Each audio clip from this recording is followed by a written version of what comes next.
January 28, 1986 was a day of great promise for NASA as it looked forward to another successful launch for America's Space Shuttle Challenger. 4, 3, 2, 1, and liftoff. Liftoff of the 25th Space Shuttle mission, and it has cleared the tower. The launch was delayed for 2 hours that morning due to ice, but the go-ahead had been given under clear skies. This mission did have one major difference, however. The Challenger carried the first non-astronaut, a civilian school teacher from New Hampshire named Krista McAuliffe. She was on the ultimate field trip. Mission Control gave what was to be the final command to Challenger. Challenger, go with throttle up. Challenger, go with throttle up.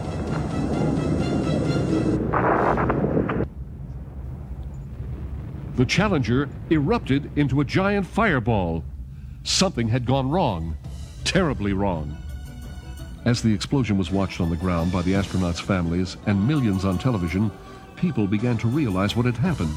1 minute and 13 seconds into the takeoff, the shuttle had exploded, destroying the ship and killing all 7 aboard. Challenger fell back to Earth as spiraling debris. Its 2 solid rocket boosters flew on directionless.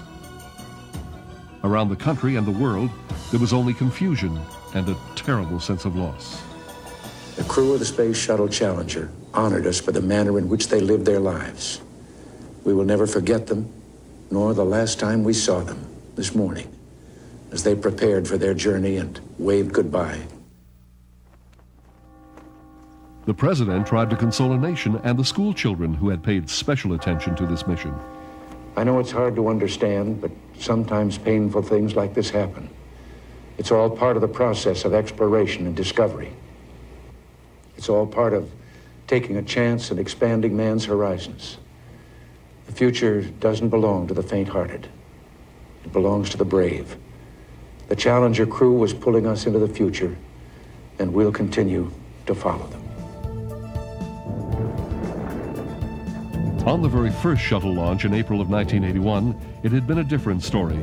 On that day, the entire mission had gone perfectly, from the Space Shuttle Columbia's takeoff at Kennedy Space Center in Florida to its landing on a dry lake bed in California. Initially, NASA was unsure what had caused the Challenger to explode. Quite frankly, I have not heard of any significant anomalies during that period of time. Like I said, my inputs as of now indicate that the flight was normal up until that point in time.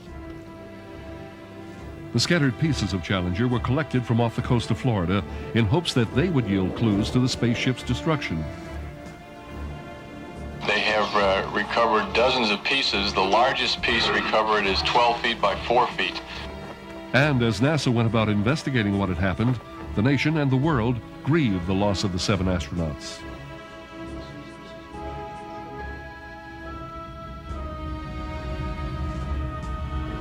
Through the analysis of the videotapes, computer data, and debris, NASA came to a final conclusion. A flame of burning fuel had leaked through a joint in one of the white solid rocket boosters and ignited the 700 tons of fuel in the main external fuel tank, causing the explosion.